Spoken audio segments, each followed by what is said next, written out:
Hooby-doo, it's everyone's favorite boomer and vintage lens enthusiast. Back in, let's see, back in when? Back in 1993, I went to New York City on New Year's Day because that used to be the best time to go around, and there's like nobody around. Nobody. But that was before the millennium and 9/11 and all that good stuff. So back in those days, I was spending $100 a pop to have my film scanned into photo CDs. So it came in a nice flip case, heavy-duty photographic quality CD, and you get the thumbnails. And it could hold either 4 24 exposure rolls or 3 36 exposure rolls. $100. 1993, that was like a lot of money. But there's no other game in town. Oh yeah, they had digital cameras where they would slap a chip on the back of a Nikon F something or other, which cost thousands and thousands of dollars. I eventually did buy my own scanner when the price of scanners came down. But I have a whole bunch of these in the can, and these are all historic. Now there's a problem with the photo CD, is you need special software to view it and convert it. I was using the wrong software. I had put this on YouTube previously, but I was so dissatisfied with the results. Even though, it would limit me only to 6 megapixel pull out, so I could crop and resize. But then while I was trying to adjust the colors, I was having nothing but trouble, especially with the shadows, that just completely wiped out. So I did some more research, and I found better software. And of course, I'm using Easy Convert PCD to JPEG, the free version, which doesn't allow you to do batch conversion, which that's pretty cool. Although I'm thinking of buying it because it only costs $20 for the full version. Now, Easy Convert PCD to JPEG pulls out the 24 megapixel scanned file, and it has a thing called a profile. When Kodak was using their scanners, they had different profiles. Maybe they had one for Kodak film, one for Fuji film, maybe they had one for Agfa film. So all these free programs or programs they already had, they didn't implement this profile, which had probably adjusted the gamma and the shadows and the chroma and everything, right? And I was just getting crummy results. But then when I was using the PCD to JPEG, they come out almost perfect. And in fact, if they're a little bit off, I pick autocorrect color and it becomes perfect. Maybe they need a little bit of sharpening, stuff like that.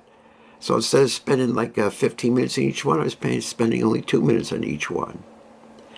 And so what I did, I'm remaking that one. NYC, New Year's Day, 1993. And the pictures came out much, much better. Oh my God, what a difference. Sharper, more colorful. Of course, I still use the cheesy point and shoot, but, I still have these pictures from, let's see, it's 2025, so it's 25 plus 7. That's 32 years ago. 32 years ago. Yeah, 1993. Okay, so they're historic. In fact, I noticed when I was like looking at some pictures in Google Street View, I couldn't find the buildings because, they weren't there. Like one building's there, but the buildings that next to it were not there. So that was pretty weird. Of course, New York's evolving and changing, so you got to expect that. So there's not much more else to say except that the photo CDs were way ahead of their time. They still hold up today, and with the right software, you could get great results. So, since I used a 25 megapixel, even if I did a heavy-duty crop, it was still like 3, 4, 5 megapixels. So I had to reduce it to 1920 by 1080. And that's really great too, because that means there's reserve. You're not shooting it right at the limit when the image starts to fall apart. So let's look at the slideshow, shall we? New Year's Day used to be the best day to go to the city to beat like the crowds and everything. New Year's Day means nothing to me. Maybe hang out with a friend or two, but seldom stayed up late. Sometimes went to bed at a normal time. And then you get up early, all right? You get up early. Everyone else is still recovering from staying up to 2, 3 o'clock in the morning. So you hop in your car and drive into the city. There's no one's on the road, right? Cruise in. The tolls weren't so excessive as they were back then, you know? And then there's all places to park. Park anywhere. Drive down, take the bridge over, the GWB, drive down to the financial district. Tons of places to park. Just look at the signs, make sure no tow zones, and then you're good to go. And then you just walk around. This is like the South Shore, the South Street Seaport area, Pier 16. They had these ships there. That Peking ship, that's not there anymore, I don't think. Yeah, I looked on Google's map. I don't see it. So it's deserted, like a science fiction movie, you know, where a plague or aliens killed everybody. And then you don't have to worry about being tall-checked or knived for your money or your life. It's pretty cool. There's a lot of ornate buildings down there. They sort of have the same motif as Philly, and they're like downtown financial district. Of course, they have the ultra modern and everything in between, as well as ancient houses too. And you see, there's always cranes everywhere. Everything's being renewed, built up. This is all by the municipal buildings, like the town hall and all that stuff. And of course, we walked across the Brooklyn Bridge. You know, this bright, sunny January morning. It was cold. Look at that flag. The wind was whipping. And there isn't anybody on the bridge either. Although I noticed that people were starting to be out and about.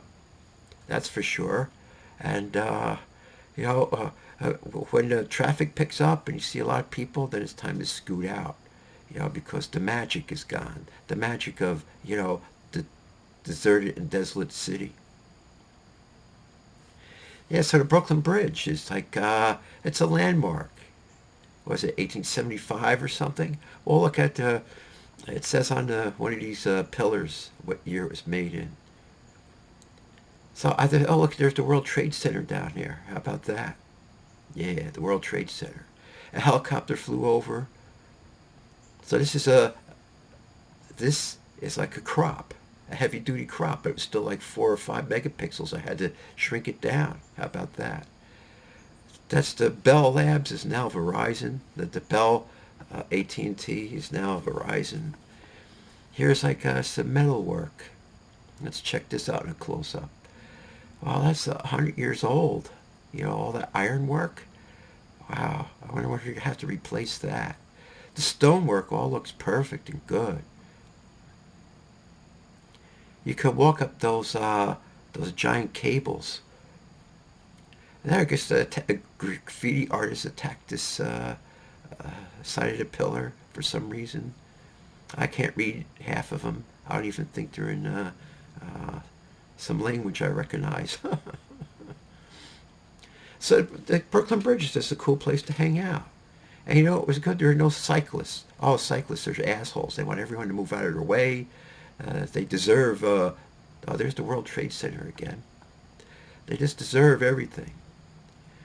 So yeah, we walked over and we walked back, and the lighting changed a little bit, so I took some more pictures, and there's the World Trade Center. There's all different new buildings down there now. Because this is from 1993, that's 32 years ago since I'm posting this in 2025. I think it's just, used to like this city, but now I'm afraid because there's too much random, crazy, ultra-violent stuff happening. And you just don't want to be the random person who gets it, you know? I haven't gone to the city much. I was in the city recently because my girlfriend wanted me to accompany her on her business. Luckily, we were both retired, so we were able to go after rush hour and get out before rush hour.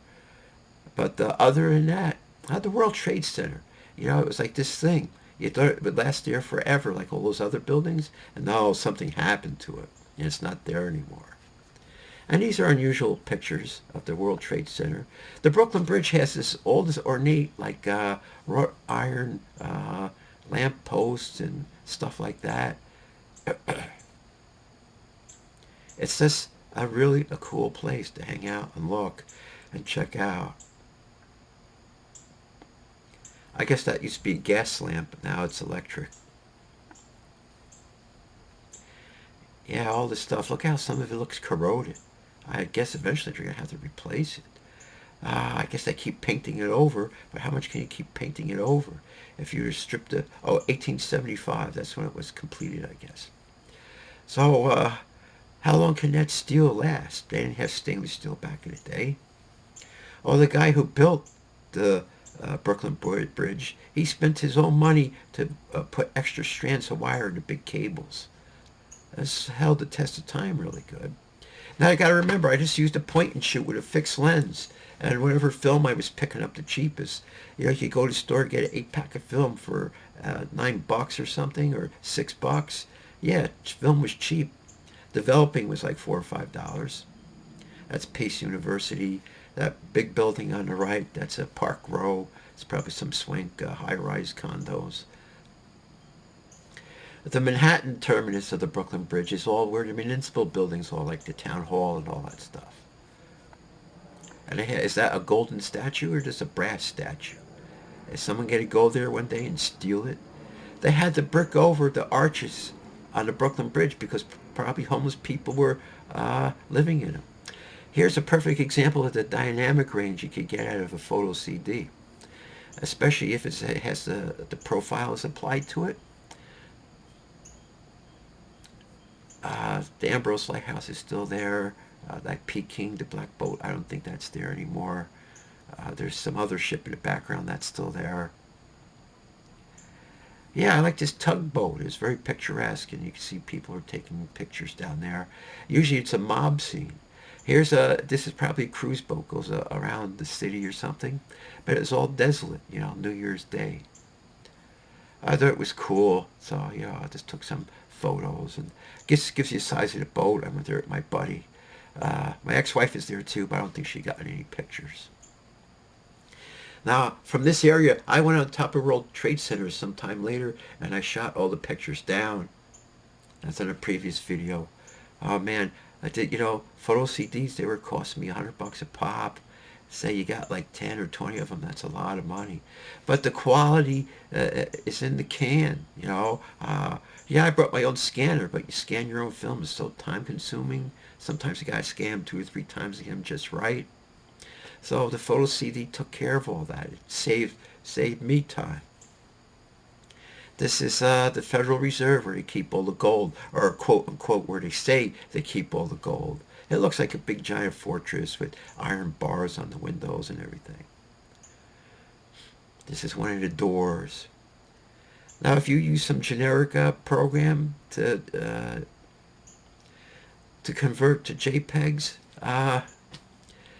if they don't have this profile thing, even if they save it and you pull out a 6 megabyte, all the shadows are completely wiped out. There's nothing to bring out. So at least when the profile is applied, it keeps all that information in the shadows.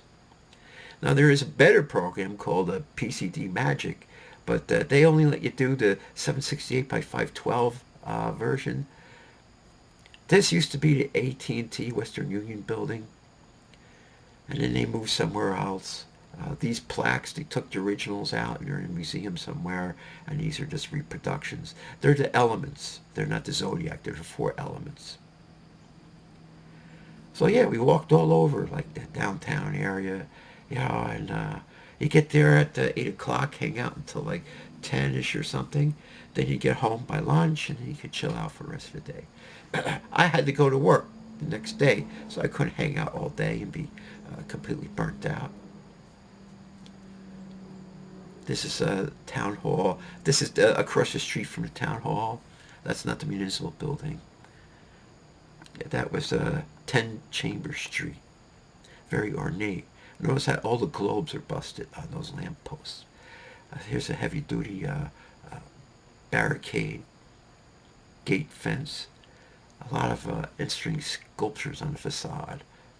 Here's a close-up of one of those lampposts. It had the feet, lion's feet or something, it looks like. Here's that gate again.